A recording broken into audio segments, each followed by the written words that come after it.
हे पूर्ण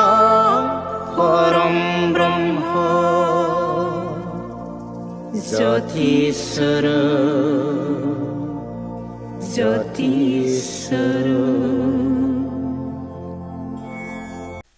गुरुदेव कालीचरण ब्रह्मनि बिहोमायाबो बर' हारियाव नोंथांमोना जेसेबां नायगोन एसेबां मोनबाय थागोन बा मोनफ्रोमबो बिथिङाव बिथाङा खामानि मावलांखादों ना बर'नि जि मोनसे गोदान जारिमिनजोंनो सोरजिबाय बिनि सायाव दुलाराय भारत दुलाराय बुहुमावनो दिनै बे गोसारदों मानो जादों माबोरै जाखो बेनि गुदियाव सोर दं नोंथांमोना सानलाय गुरुदेव कालीचरण ब्रह्मआ बै समाव जोनोम जायामोनबा बर' हारिया थागौमोन ना जों बेबायदि समायना रमायना बागुरुम्बा मोसानो हागौमोन ना हानाय नङामोन ना रायजो राजा नोंथां गेदेमा ब्रह्म धोरोम सिबियारि रायजो राजा नोंथां आइमोन आफामोन बेखायनो गोग्गानाय मोनो भारतनि गाहाय मन्त्रि बिथाङा जेब्ला बिथाङा बेवहाय नुजाबाय बिथाङा सानै मानसिनि मुंखौ सिगां लादों सोर सोर गुरुदेव कालीचरण ब्रह्म आरो बड'फा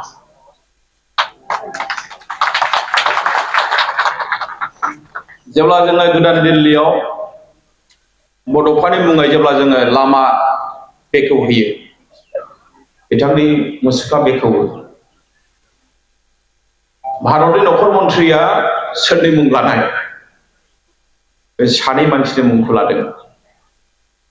आरो जेब्लायबो जोङो गुरुदेवनि मुंखौ सिगां दोननांगोन रायजो राजा नोंथांमोन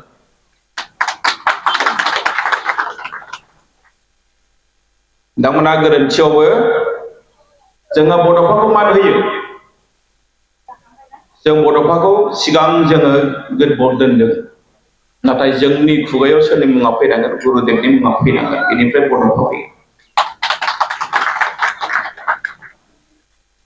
मानोना आं दहायनो बुंखादों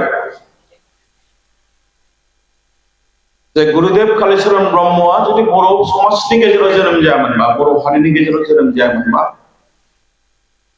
बर' हारिया बबे लामाथिं थांगौमोन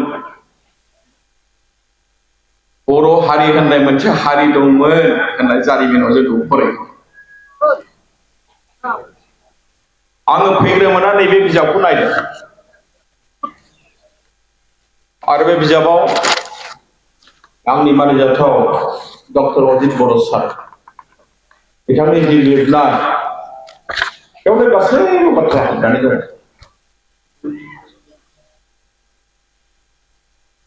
गुरुदेव कालीचरण ब्रह्मआ बर' हारिनो मा होलाङाखै जों जुदि सोनाबनिफ्राय सिन्था खालामोब्ला जोङो सानजा जों जायखौ तेजपुर बै समाव दरं आं सासे मानसिनि मुंखौ लाबावनो लुबैदों रेभारेन्ड सिडनी एन्डेल रेभारेन्ड सिडनी एन्डेलआ जाबाय बिथाङा तेजपुराव थानानै सासे मिशनारि ख्रिस्टान धोरोम फोसावदोंमोन आरो बियो बर' गामि गामि हाबदोंमोन बर' गामियाव हाबनानै बिथाङा जोबोद मोजां मोनोमोन आरो बेखायनो बिथाङा जेराव जेराव खोथिया फुयो जेराव जेराव माइ गायो बेवहाय थांनानै बर' रायजो राजाजों बिथाङा नुजानानै माइ गायफायोमोन खोथिया फुफायोमोन आरो बेजों लोगोसे बिथाङा मोनसे बाथ्राखौ सानदोंमोन जे बर'फ्रा इसिबां गोलैसोनाय हारि बिसोरनो सोलोंथाइनि गोनांथि दं नाथाय बिथाङा सोलोंथाइखौ होदोंमोनब्लाबो बिथाङा धोरोमारि बिथिङाव ख्रिस्ट धोरोमखौ बिथाङा बर'फोरनो होलांदों आरो बिथाङा तेजपुरावनो बिथांनि हेडक्वार्टारमोनब्लाबो उदालगुरिनि खाथियाव थानाय बेंबारिया बिथांनि गाहाय मावग्रा टाउन दंमोन आरो बेनिफ्रायनो उदालगुरियाव बांसिन खृष्टान धोरोम फोसावनायनि खामानिखौ बिथाङा मावदोंमोन आरो बिथांनि धोरोम फोसावनाया जाबाय church of north India CNI जों जायखौ बुंदों बिथाङा बे लाइनसिम मावदों गुरुदेवनि जि बिहोमा हारिनि जेनाखि बिथा बे बिथाखौनो बिथाङा हमथा लाखियो सोरबाया साननो हागौ जे गुरुदेवा धोरोम फोसावदों धोरोम फोसावनायजों लोगोसे बिथांनि जेनाखि गाहाय खामानिया बर' हारिनि जे थामोनथा बर' हारिनि सिनायथि बर' हारिनि जि बिथा बे बिथाखौनो बिथाङा हमथा लाखिदों बेखौ जों दिनै रावबो नङा होननानै बुंनो हायो बेखायनो नोंथांमोना गोग्गानो हायो जे बर' हारियावदि गुरुदेव कालीचरण ब्रह्म बायदि सुबुङा जोनोम जाबाय आं बुंनो नागिरो बिथाङा गुरुदेवल' नङा बिथाङा सासे महापुरुष असमिया समाजनि गेजेराव जेरै शंकरदेवा खामानि मावनानै दिनै असमिया समाजा जेरैबायदि जौगादों राव थुनलाइ बिथांमोननि हारिमु बिथांमोननि सिनायथि गासै बिथिङाव जेरै शंकरदेवा माधबदेवा खामानि मावदों बर'फोरनि थाखायबो गुरुदेवा खामानि मावदों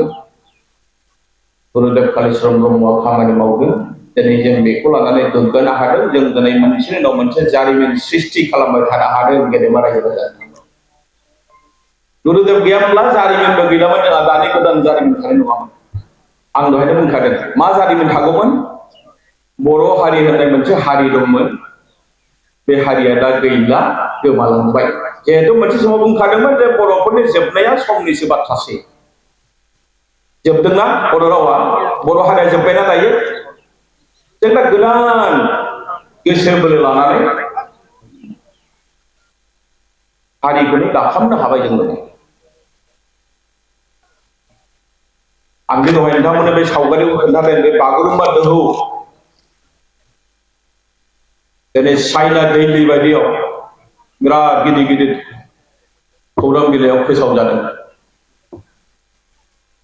आसामनि गिबि मन्थ्रि बिथाङा सुइजारलेण्डआव दंहैयो दाभ'सआव बिथांखौ नुबानो सोङो जाहैबाय जे नोंथाङा इसिबां मोजां हाबाफारि खालामबाय मा हारिनि बे बर' हारिनि बिथाङा गावनो बुंदों जों बुंनाय बाथ्रा नङा दिनै बिथाङा गावनो सिमान लादों जों खेबसे आखाइ खबनानै होनो ना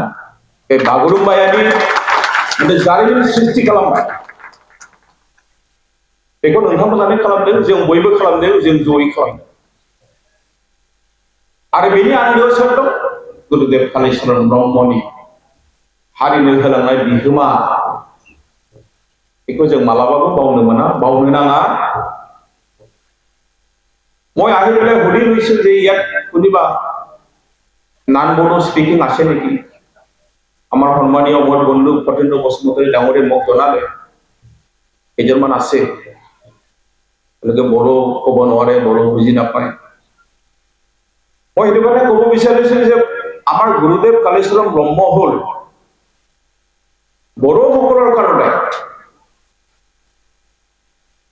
মহাপুৰুষ শংকৰদেৱ মাধৱদেৱ যেনেকুৱা অসমীয়া সমাজখন গঢ়ি থৈ গ'ল ঠিক একে ধৰণৰ বড়োসকলে যিটো সময়ত সিহঁতৰ ভাষা সিহঁতৰ অস্তিত্ব চব নাইকিয়া হ'বলৈ গৈছিল সেইটো সময়ত গুৰুদেৱ কালীচৰণ ব্ৰহ্ম জন্ম লোৱাৰ পৰা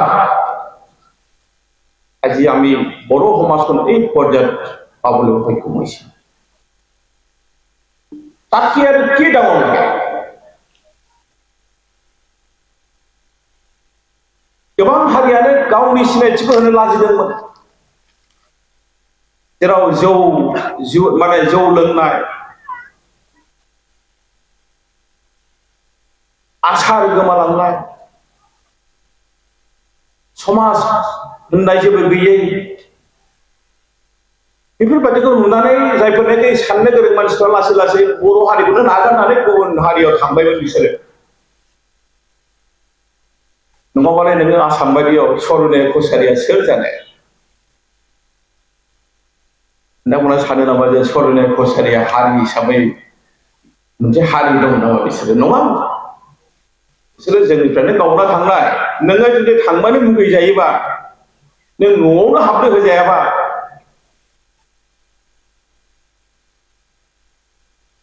हिनजाव बोनाय लांखारनाय बेफोरखौ नुनानै जेब्ला मुगैजाबाय गुरुदेब बायदि सुबुङाबोथ' बिथाङा गुबुन हारियाव हाबना थानो हागौमोन ना नाथाय मानो हाबनानै थादिया बिथाङा गावनि फिसाफोरखौ अननानै बर' हारिखौ अननानै बिथाङा लाखिबाय आरो बिथाङा लाखिनायखौनो जों दिनै फोसाब जों दिनै हारिखौ आबुं हारि दानायनि लामायाव लांबाय थादों बिथांनि बिहोमाया एसेल' नङा सोरबा राजखान्थिगिरिया राजखान्थिथिंल' खामानि मावो नाथाय बिथाङा जोंनो बबे बिथिंजों खामानि मावाखै समाजारि बिथिं धोरोमारि बिथिं सोलोंथाइ बिथिं जोंहा अजित सारनि लिरनायाव गासैबो बेरखांजोबदों आं बेखौ नायनानै सानदों सारा जिबायदि लिरबाय बहाय बुंनांगौआनो गैया जों बेखौ जायफ्रा लेखा गोरों बिसोरो फरायब्लानो गासैबो दंखाजोबो आं सारनि लिरनायखौ फरायो आंनाव बिजाब दङ हमारे बीच में मेहमान है इसमें जो लिखा हुआ है डॉक्टर अजित बोरो सर आर्टिकल इसमें सब इंक्लूडेड है गुरुदेव कालीचरण ब्रह्म जी ने बोरो समाज के लिए क्या दिया क्या नहीं दिया आज के बोरो समाज हमने अभी ये मास्टर्स बनाने के लिए कोशिश कर रहे हैं इसका जो एंटायर फाउंडेशन हमारे अजित बोरो जी ने सर जी ने इसमें लिखा हुआ है और सर क्या है एक समय ऐसा था कि बोरो समाज को और बोरो को गुरुदेव कालीचरण ब्रह्म जिस समय हमारे बीच में आविर्भाव हुआ ये जन्म नहीं ये तो आविर्भाव है क्योंकि आविर्भाव का मीनिंग ये क्या है जिस समय एक जाति का संकट आके इसमें एक महापुरुष का जन्म लेता है जिस तरीके से असम में शंकरदेव गुरुदेव महापुरुष शंकरदेव माधवदेव इस तरीके से बोरो समाज में भी गुरुदेव कालीचरण ब्रह्म जी हमारे बीच में आविर्भाव होके बोरो समाज को शक किया बे गोरलै बाथ्रा नङा आविर्भाव होननाय बाथ्राया गोरलै नङा श्री कृष्णआ मोनसे समाव मानो जोनोम जायामोन सैत्यखौ बासायनो थाखाय नङा होमबा आंथ' सानो जे गुरुदेवा बर' हारिखौ बासायनो बिथाङा आविर्भाव जादों जोनोम जादों जों गोग्गानांगोन आरो आं दहायनो बुंखादों बिथांनि साननाया दिनैसो गोदानसिन जादों जेरैहाय उइलियाम शेक्सपियारनि लिरनाया उइलियाम शेक्सपियारखौ नोंथांमोना बेसेबां बोसोरनि सिगां जोनोम जादों नाथाय उइलियाम शेक्सपियारनि लिरनाया दिनैबो गोदाननिफ्राय गोदानसिन जामनो रोङा गुरुदेव कालीचरण ब्रह्मनि बिहोमायाबो बर' हारियाव नोंथांमोना जेसेबां नायगोन एसेबां मोनबाय थागोन बा मोनफ्रोमबो बिथिङाव बिथाङा खामानि मावलांखादों ना सोलोंथाइ बिथिं बिथाङा सानखादोंमोन सोलोंथाइ नङाब्ला मोनसे हारिया जौगानो हाया दिनै ब्रह्म धोरोम आइ आफानि गेजेराव नोंथांमोना जुदि नायोब्ला अजित बर' सारखौ सिगां नुयोना मानो नुयो बेलाय जेब्ला जोङो ब्रह्म धोरोम सिबियारिफोरनि आइ आफानि गेजेराव जेब्ला जोङो सावरायो जोङो अजित बर' सारखौ जोङो जेब्लाबो सिगां नुयो मानो नुयो बिथाङा सोलोंथाइयाव जोबोद जौगानाय एडुकेटेड पार्सन स्कलार गुरुदेवा बेखौ बै समावनो सानखादों बे हारिया जुदि जौगानांगौब्ला सोलोंथाइखौ नांगौ। बेसेबां गिदिर बाथ्रा बेयो। आङो गोबां माखासे बिदिन्थिनि साखि होननानै आं बुंनो लुबैयो। मानोना जों गामियाव देरनाय, गामिनि आंखालनि गेजेराव जों फैनाय मानसि, जों ओरैबायदि समाज नुबोदों, जों ओरैबायदि न'खर नुबोदों, ओरैबायदि मानसि जों नुबोदों, लोंनाय जानाय, गथ' गथायखौ जोथोन लायै, बेबायदि थासारिया जेब्लानाखि ब्रह्म धोरोम लायो, ब्रह्म धोरोमखौ गोसो गोरबोजों जों लानो हायो, मोननो हायो, बे न'खरा ओरैबायदि फोसाबनाय, ओरैबायदि जौगानाय जों नुबोदों। बेखायनो धोरोमखौबो जोंनो नांगौ। आरो बे धोरोमखौ जोंनो सोर होलांखो? गुरुदेव कालिचरन ब्रह्म बिथाङा। सोलोंथाइखौबो बिथाङा बिराद गुरुत्व होदों। सोलोंथाइखौबो जों दिनै बर' हारिया लासै लासै मिथिया। दाबो जोंहा थोजासे नङा। साबैसे डक्टर दं, साबैसे इन्जिनियार दं, साबैसे साइन्टिस्ट दं, गोबां आंखाल दङ। बेखौ जोङो सुफुंनांगोन लासै लासै। आरो बिथाङा रांखान्थिनि बेलायाव दिनैनि दिनाव बुहुमखौ जोङो दिनै माजों सुदों? बुहुमारि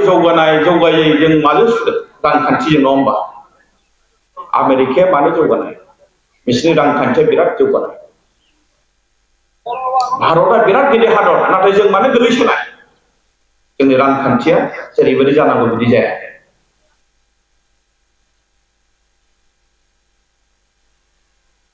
बे रांखान्थिनि बेलायावबो गुरुदेवा जोंनो होलांखादों। बिथाङा मोनसेल' दिगखौ खामानि मावाखै, आं बेखौनो बुंदों। बिथाङा मोनसेल' दिगजों खामानि मावाखै। रांखान्थि, जायनि थाखाय बिथाङा जानो हागौ गोसो गैयाब्लाबो माखासे खामानिखौ नागारनो बर' फिसाफोरखौ बुंदोंमोन जे नोंसोर बेखौ नागार, बेखौ नागार। दा जौ लोंनो गारनो थिननाया मा गाज्रि नामा होनना सानदों? गुरुदेवानि बिराद साहसजों बुंदों। बै समाव दुखियानो बिथाङा होसोजादों खोमा। जानो हागौ बिथाङा खारनांदोंबो जौ गारनो थिननायखौ। जौ संदों बै समाव, अमा फिदों बै समाव, जायनि थाखाय बर'खौ मुगैदोंमोन। जायनि थाखाय बिथाङा जानो हागौ बिराद बुंनायनि थाखाय समाजनिफ्राय गाज्रि बुंजादों, गाज्रि मोनजादों। नाथाय बिथाङाथ' गावनि जेनोखि नोजोर थांखि, बेनिफ्राय बे दोरोङाखै। दिनै जोंबो सिमान लायो। बर' समाज, जौआ बर' समाजखौ ओरैबायदि गाहायाव लांदोंमोन। नंगौना नङा?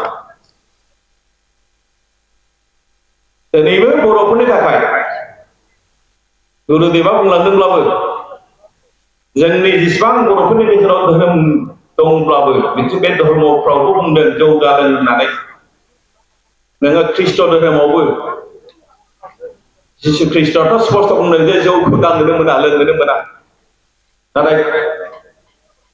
ख्रिष्ट धोरोम सिबियारियाबो दिनै जौ लोङो। नाथाय जौ लोंनानै जि जेंना जायो, बे जेंनाया बेसेबां गिदिर, बेसेबां खहा लाबोयो मोनसे न'खराव, नंगौना? बेखौ गुरुदेवा बुंलांखादों। गाला गिला जौ संनाय बै समाव, खामानि मोनसे फोरबो फालिनानै सानबा गाहाम रंजानाय, नंगौना नङा? खामानि गैया, दामानि गैया, बेखौ बिथाङा बुंलांदों। बेसेबां गिदिर बाथ्रा बिथाङा बुंलांदों, होलांखादों। मा होआखै जोंनो? बिथाङा राजखान्थिनि बेलायावबो जों दिनै जायखौ बिबाबो मोनाखै, सार,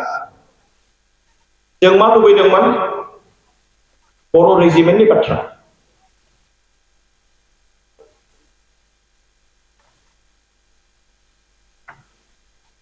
बर' रेजिमेन्टखौ इंराजफ्रा बर'फोरनो जासिदोंमोन गुरुदेव कालिचरण ब्रह्मनि गेजेरजों। नाथाय बबेहाय थाखो जोंनि सेंग्राफ्रा बै समावलायनो गुरुदेवा जेब्ला बुंबाय जे आंनो एसेबांखिनि लाइमोन नांगौ बर' रेजिमेन्ट खुलिनोसै, गुरुदेवजोंनो रावबो नुजाला जाहैबाय। सेंग्राफ्रा नुबानो खारो, जोंखौ लांसिगोनसै बे बर'फोरनि जेबेनाव मानो फैब्लाहैनो बे समाव आंखाल गैया बर'फोरनि गेजेराव हा हु माइफ्रा गायबानो जायो मानो थाङो जोङो दिनै जोंनि गोदान आथाला बेखौ दाबि खालामबाबो जों मोनासै बेसेबां गिदिर बिथांनि साननाया बेसेबां सिगांमोन ना जों बेसेबां उनाव दङ आं बेखायनो बुंगोन बिथाङा गुरुदेबल' नङा बिथाङा महापुरुष जेरै असमिया समाजखौ दानायाव शंकरदेबनि बिहोमाया गिलुबालु सोरबा जुदि असमिया समाजनि शंकरदेबनि हेंथा बाथ्रा बुङोबा मा जायो बिथांमोना नुबाय जोंहाबो बिदिनो जानांगौ गुरुदेबनि हेंथायै सोरबा बुङोबा जोंबो गोख्रोङै जुक्ति होनानै जों बाथ्रा बुंनो हानाय गोहोखौ जों लाखिनांगौ आरो बेखौ सोर हागोन जेब्ला जोङो गुरुदेबनि फोरोंनाय बिथांनि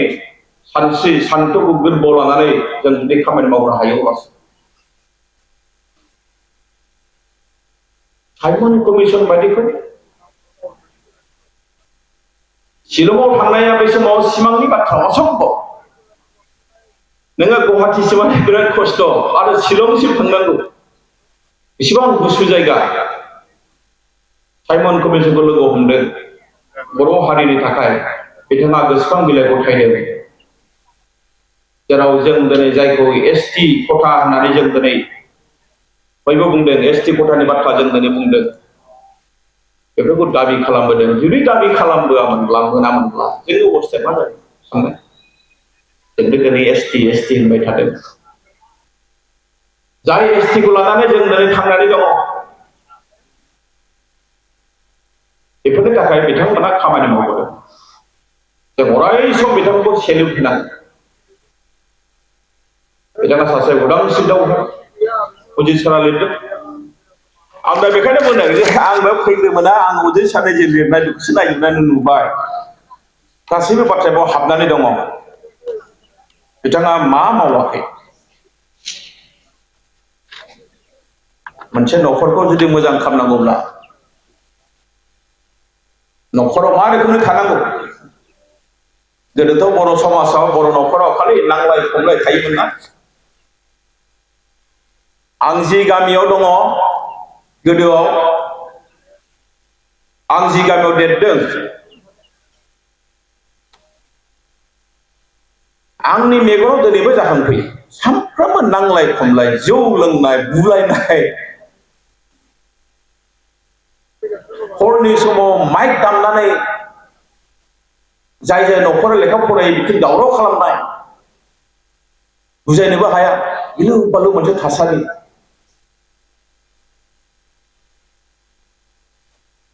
जायनि थाखाय आं बै समाव उन्दै समावनो